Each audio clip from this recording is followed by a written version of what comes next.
এক গাধা বাঘের সাথে তর্ক করছে। বাঘ বলছে ঘাসের রং সবুজ আর গাধা বলছে না, ঘাসের রং নীল। তখন গাধা বলল, আরে ভাই, তর্ক না বাড়িয়ে চলো, আমরা দুইজনে বনের রাজা সিংহের কাছে এর সমাধান চাইবো। সে আমাদেরকে বলে দেবে তুমি সঠিক না আমি সঠিক।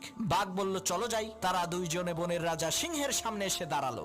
বাঘ কিছু বলার আগেই গাধা চেঁচিয়ে চেঁচিয়ে বলে উঠলো, মহারাজ আপনি একটু বলেন তো ঘাসের রং সবুজ না নীল? আমি বলছি ঘাসের রং নীল আর বাঘ বলে ঘাসের রং সবুজ। আপনি একটু ফয়সালা করে দেন তো। সিংহ বলে এই ফয়সালা পরে করব, আগে বাঘের ফয়সালা করি। সিংহ বাঘকে উদ্দেশ্য করে বলল, বেটা বেকুব, তুই এই বন থেকে বের হয়ে যা, আগামী 1 মাসের মধ্যে এই বনে প্রবেশ করবি না।